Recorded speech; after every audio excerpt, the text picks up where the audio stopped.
Esse vídeo eu vou falar basicamente da nova ameaça de morte que eu sofri esse final de semana, né? Vai ser um vídeo diferente, um pouco mais rápido. É o seguinte, ontem aconteceu a festa do Dia das Crianças aqui na comunidade, pelo terceiro ano seguido, organizada por Mirella e por mim. A festa foi muito boa, foi um sucesso. A gente agradece muito, inclusive, todo mundo que ajudou a realização da festa. Lá no meu Instagram tem o Rios falando como é que foi a festa. E hoje à noite também eu posto as fotos da festa. Então, coloca aí, Maxwell, meu Instagram, por favor, vão lá e confiram. No sábado pela manhã, enquanto a gente estava fazendo os preparativos finais para a festa, chegou mais uma ameaça da organização neonazista internacional que vem me perseguindo. E aqui é importante a gente dar um contexto mais amplo. Veja, eu recebo ameaças há muitos anos. Eu parei de olhar, inclusive, o inbox do Facebook, porque era basicamente ameaça, ataque racista, xingamento e todo tipo de coisa que você pode imaginar. No último ano, isso escalou demais, né? Escalou em correspondência ao meu próprio crescimento enquanto figura pública, enquanto militante comunista, enquanto pessoa que está ajudando a pautar o debate público à esquerda, defesa da Revolução Brasileira e de uma perspectiva marxista, né?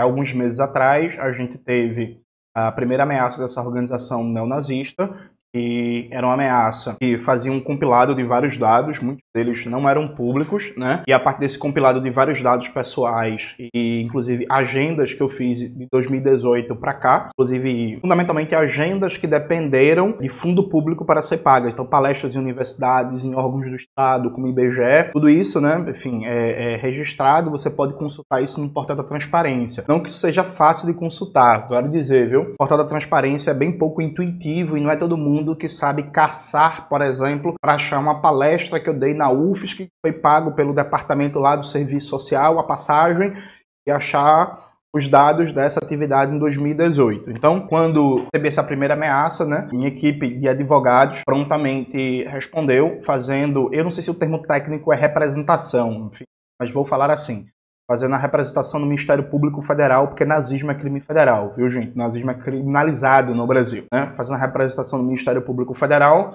eu também fui recebido pelo Conselho Nacional de Direitos Humanos, pela política de proteção a defensores dos direitos humanos aqui de Pernambuco. E a gente fez a denúncia, fez a repercussão pública, a gente recebeu solidariedade de várias organizações políticas, vários sindicatos, vários movimentos sociais, vários parlamentares, vários partidos da esquerda radical. Inclusive, como eu já falei em vídeos anteriores, agradeço muito a solidariedade de todo mundo que se pronunciou, todo mundo que falou, todo mundo que cobrou. E a gente tinha uma expectativa que o Ministério Público Federal, frente à repercussão do caso, agisse e a Polícia Federal investigasse e as pessoas dessa organização neonazista fossem presas. Porque, vale dizer, a primeira ameaça de morte / extorsão, porque eles dizem para eu não ser morto eu teria que depositar 250 mil reais na conta deles. Foi feita a partir de um e-mail institucional da capital de Rondônia. E aí um e-mail institucional de um funcionário público. No melhor dos casos, esse e-mail foi hackeado. No pior dos casos, esse funcionário público de Rondônia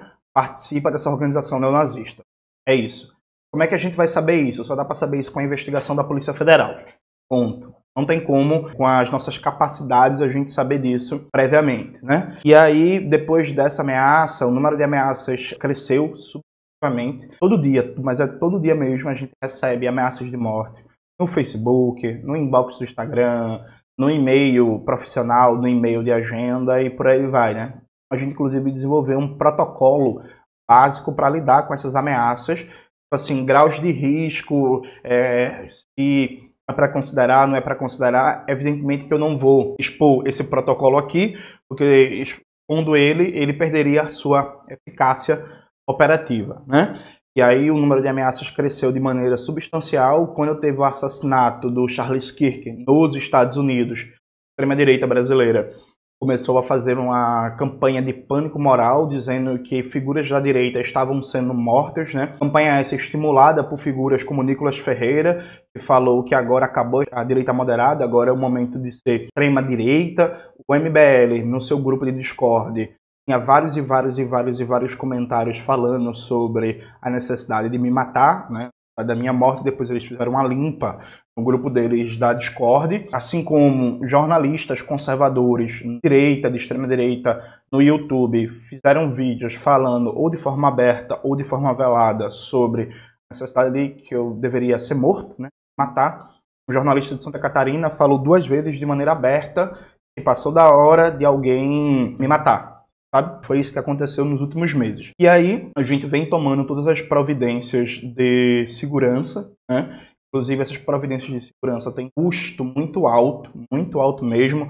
E um custo mensal que eu tenho teve que subir de maneira substancial, porque antes trabalhavam comigo 12 pessoas, né? Agora trabalham comigo 16 pessoas. De 16 pessoas, 3 são diretamente ligadas à política de segurança. Evidentemente que eu não posso, novamente, expor em detalhes as medidas de segurança que a gente tomou, porque se a gente expõe em detalhes essas medidas de segurança, elas perdem o efeito, né? Mas agora existe uma série de protocolos de segurança para toda vez que a gente vai fazer uma atividade pública, toda vez que a gente vai participar de um debate, vai dar uma palestra, vai estar num protesto, vai estar num ato, vai estar na audiência pública, enfim. A gente tem uma série de medidas agora, e medidas essas que foram tomadas para não deixar de participar de nenhuma agenda política. Esse ponto é muito importante. Veja, como diria a Margarida Alves, medo a gente tem, mas não usa, né? Eu não cancelei nenhuma agenda política, crescimento das ameaças, todas as atividades foram mantidas, todas as atividades estão sendo realizadas, assim vai continuar. Segunda-feira agora, às 10 horas da manhã, eu estarei na LEP, Assembleia Legislativa de Pernambuco, participando de uma audiência pública contra a privatização do metrô do Recife, audiência pública chamada pelo deputado João Paulo e pela deputada Rosa Amorim. A gente vai estar lá fortalecendo a luta dos camaradas do Sindimetro, dos sindicatos metroviários e metroviárias aqui de Pernambuco. Então, assim, espero vocês lá, apareçam, vai estar lá, né? Vai estar contribuindo, vai estar fortalecendo esse debate contra a privatização do metrô do Recife, defesa da tarifa zero no transporte, não só do metrô, né, mas um transporte coletivo como um todo, metrô e ônibus, pautado na tarifa zero. Essa é uma luta fundamental que precisa ser fortalecida. Então, a gente vem tomando esses protocolos de segurança. Em concomitante a isso, a gente tinha grandes expectativas e, frente à repercussão do caso, né, o Ministério Público Federal tomasse a iniciativa, a Polícia Federal entrasse no caso e realmente tivesse uma resposta. Inclusive, quando recebi a primeira ameaça dessa organização neonazista, a deputada Dani Portela, que é presidenta da Comissão de Cidadania, Participação Popular e Direitos Humanos da ALEP, me recebeu, a gente conversou sobre isso, apresentei a situação.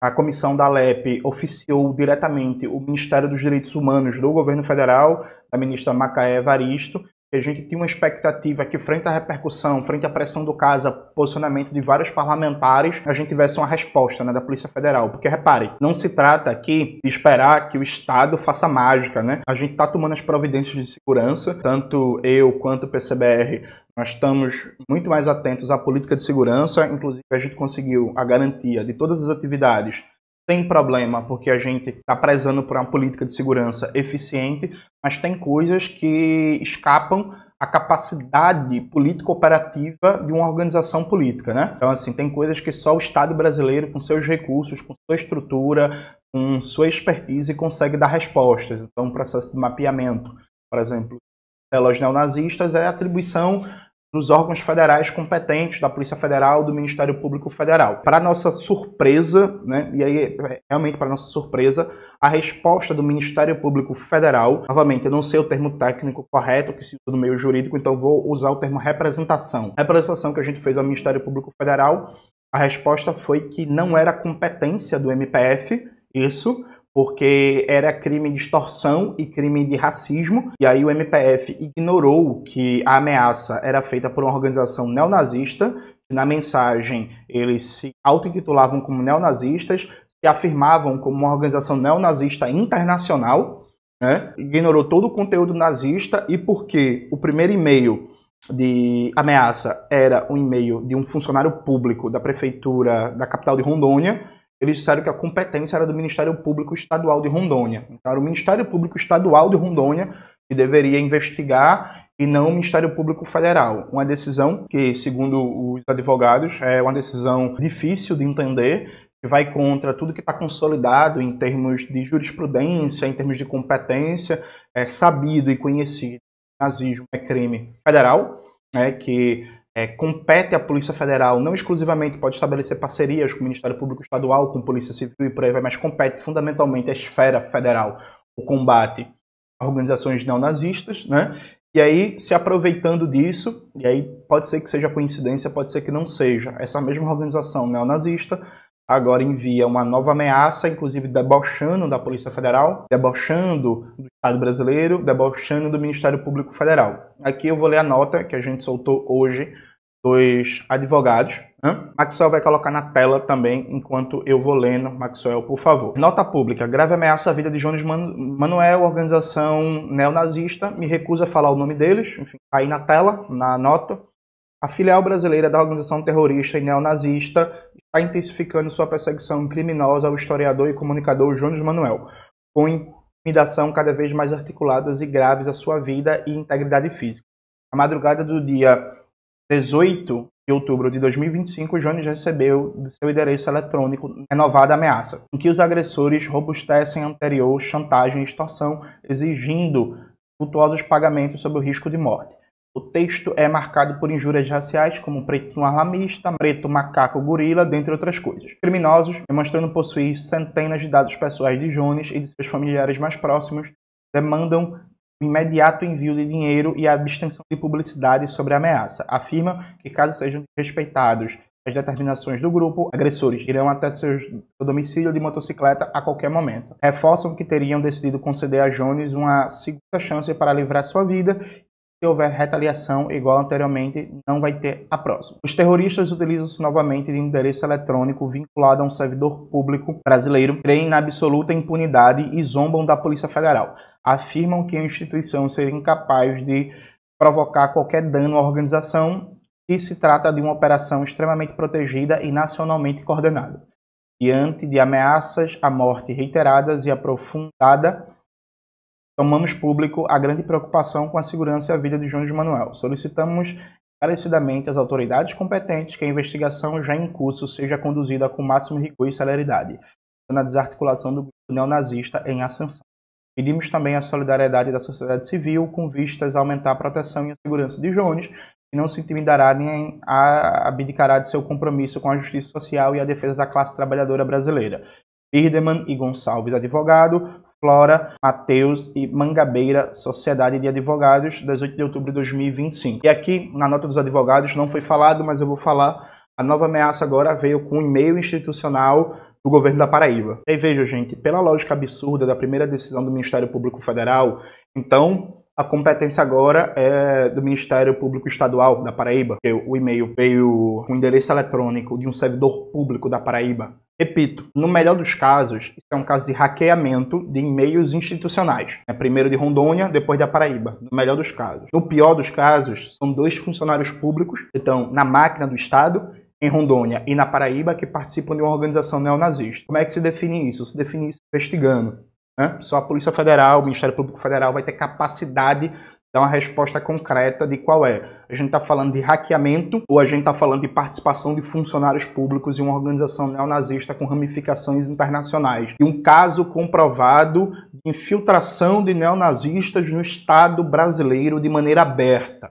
E aí veja, desculpa assim, mas não é aceitável que o Ministério Público Federal aceite que a competência de um crime de nazismo fique a cargo do MP estadual por causa da origem do e-mail que a ameaça foi enviada. Então, assim, é os criminosos que decidem a jurisdição do negócio. Então, se amanhã chegar uma nova ameaça por um e-mail institucional do Acre, aí o que? A resposta vai ser mandar para o Ministério Público Estadual do Acre? Sabe, gente? Assim, não dá, né? Simplesmente não dá.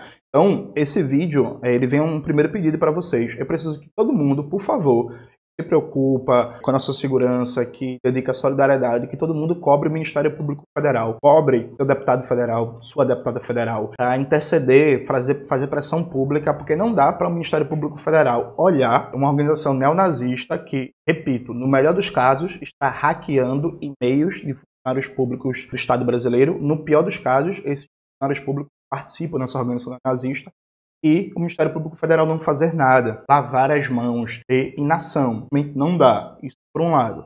Por outro lado, eu peço, por favor, encarecidamente, que vocês reforcem a cobrança pública ao Ministério dos Direitos Humanos e ao Ministério da Justiça para que tomem providências, né? Existem, inclusive, GTs, grupos de trabalho ligados ao crescimento de organizações neonazistas, a grupos extremistas de extrema-direita, de ódio e por aí vai, ligados ao Ministério dos Direitos Humanos e ao Ministério da Justiça. Só que, assim, tá faltando ação. Sabe? Faltando ação. É isso. Porque, repare, o quanto isso é grave. Esqueçam João Manuel. Repare o quanto isso é grave. No melhor dos casos, existe uma política de hackeamento de e-mails institucionais de funcionários públicos para cometer crimes. No melhor dos casos. No pior dos casos, funcionários públicos participam de uma organização neonazista que, além de ser neonazista, o que já em si já é crime, estão buscando praticar crimes de extorsão e provavelmente vazando dados públicos, considerando a quantidade de dados privados que essa organização teve acesso e foi posto no primeiro e-mail. Então eu gostaria, por favor, de pedir a vocês que pressionem educadamente os deputados federais, os veículos de mídia, as redes do Ministério dos Direitos Humanos, do Ministério da Justiça, da Presidência da República para dar uma resposta. Não necessariamente uma resposta só preocupado com o indivíduo, João Manuel, sabe? Preocupado também com é isso, tipo assim, virou banda voou, pô, uma organização autotitulada neonazista com ramificações internacionais, faz uma ameaça, é denunciada publicamente, tem uma representação do Ministério Público Federal e os caras debocham do Estado brasileiro dizendo que não acontece nada. É isso, sabe? Qual é o exemplo que está se dando? O exemplo que está se dando é que o nazismo compensa, né? Os caras ameaçam publicamente uma figura que tem alguma relevância nacional, o caso tem uma grande repercussão e não acontece nada, está se dizendo publicamente que o crime compensa, que pode abordar e nada acontece. É isso? Então eu peço, por favor, a ajuda de vocês na repercussão. Peço que todo mundo divulgue esse vídeo, ajude esse vídeo a circular ao máximo, que a gente faça uma grande campanha para pressionar, porque hoje está acontecendo comigo, amanhã vai acontecer com outro militante de esquerda, outro militante socialista, comunista, anarquista, anarcossocialista, ecossocialista, enfim. Está acontecendo comigo porque estou num processo de grande visibilidade, mas já aconteceu com outros camaradas e vai acontecer com outras pessoas se a gente não tiver uma resposta à altura. Eu acho que é isso. E reforçando que uma atividade pública vai ser cancelada, eu não tenho medo de vocês e que vocês podem ameaçar o que for, mas a nossa militância comunista em defesa da Revolução Brasileira, em defesa da classe trabalhadora vai seguir. Estarei todos os dias nas ruas, em debates, em passeatas, em audiências públicas, em protestos, em panfletagens, em brigadas de jornal, porque, reforçando, como diria Margarida Alves, medo nós tem, mas não usa mesmo. E se tem uma coisa que comunista não tem medo, é de nazista, né? Porque na história mundial, quem garantiu que a humanidade fosse livrada desta besta fera fomos nós, o movimento comunista, e assim seguirá. E não é à toa que eles estão nos ameaçando, estão nos perseguindo. Reparem que tem muita gente que mente dizendo que o comunismo e o nazismo são iguais, né? É curioso que as organizações neonazistas não estão ameaçando figuras do PL, do MBL, do Novo, não estão me ameaçando, né? Então, assim, é isso. Podem vir para cima, a gente não tem medo, mas ao mesmo tempo a gente não minimiza os riscos e pede encarecidamente, por favor, a solidariedade de todos e todas, de todas as correntes políticas de esquerda, progressistas, marxistas do país, para a gente fazer pressão política para que esses caras sejam realmente investigados e presos. É isso.